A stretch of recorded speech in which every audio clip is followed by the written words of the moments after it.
Plato even had something to say about this. Because we accept foul language. We accept profane language and vulgar language.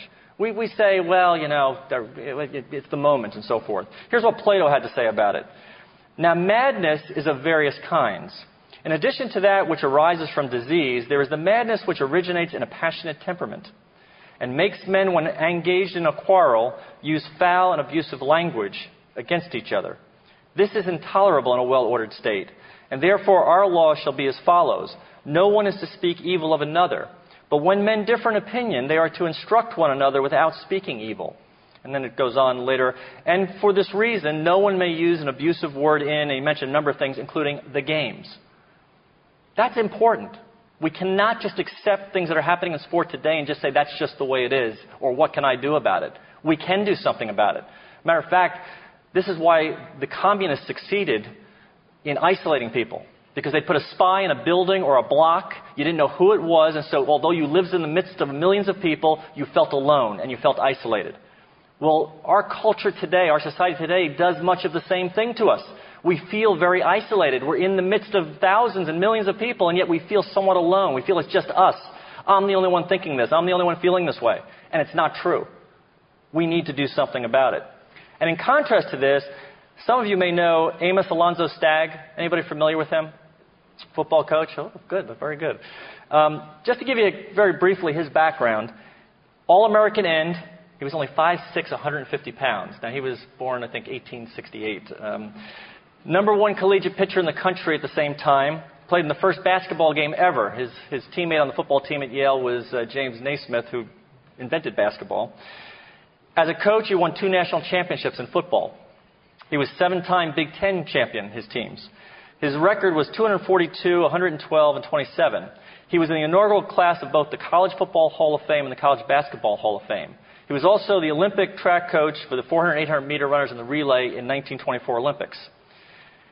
Now, just give you a couple of quotes to give you a feel for him. First one is at the end of his life, and he lived to 103. At the end of his life, a neighbor came over and said, you know, I see these kids on your lawn, they run all over. That's no way to raise grass. He turned to them and said, I'm not trying to raise grass, I'm trying to raise boys. Another quote from him, no coach ever won a game by what he knows.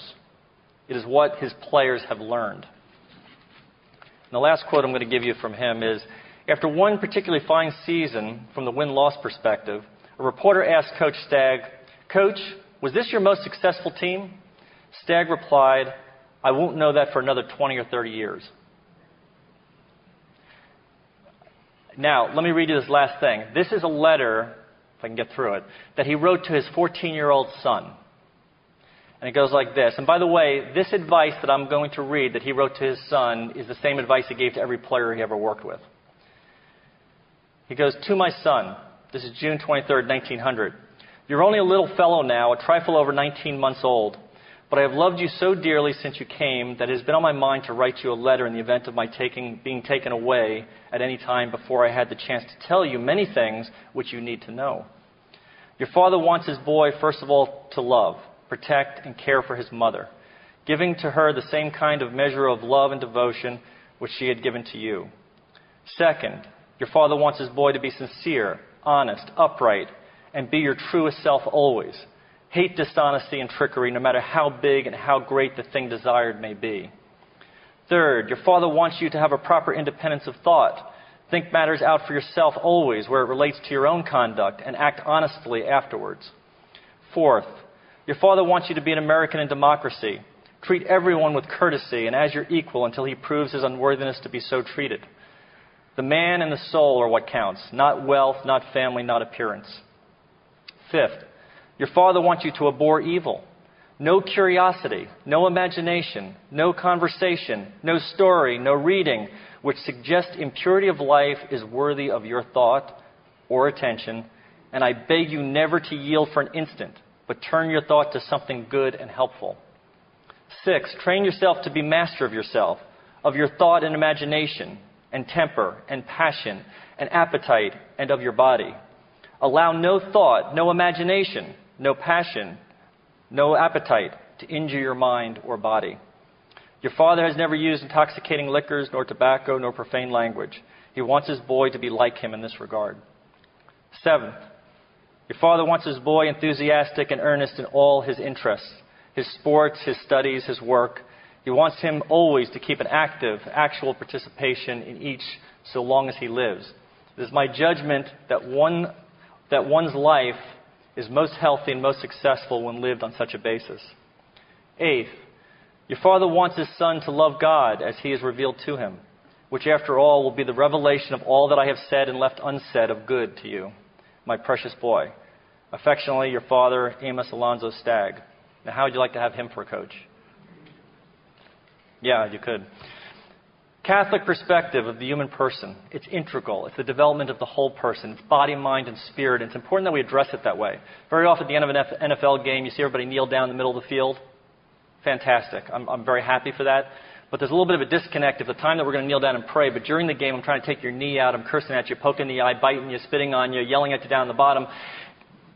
There's a disconnect. So this idea that somehow sport is over here and now we're going to go pray over here, there's something missing. There's something wrong about that. Because of lack of time here, I'm going to just cut through the chase on a couple of these things. I could give you examples of the body, of the mind, and the spirit. I'm just going to give you one of the spirit and show kind of the integration maybe of all three. I worked with a lot of wide receivers in the NFL. I was working with this one guy one day, and he's running some routes, and I'm throwing to him, and with these long limbs, I could throw pretty fast. And so I'm throwing him these passes, and about the 8th or 9th ball, he drops the ball. And he goes, bleep. Says a really bad word. I said, what did you say? He said, I dropped the ball. I said, I know you dropped the ball, but I said, what did you say? And he said, I said, thank you, Jesus, right? He looks at me like I hit him over the head with a 2x4, you know. He goes, why am I thanking Jesus? He goes, I dropped the ball. I said, aren't you thankful in all things? He said, yeah. I said, so thank you, Jesus.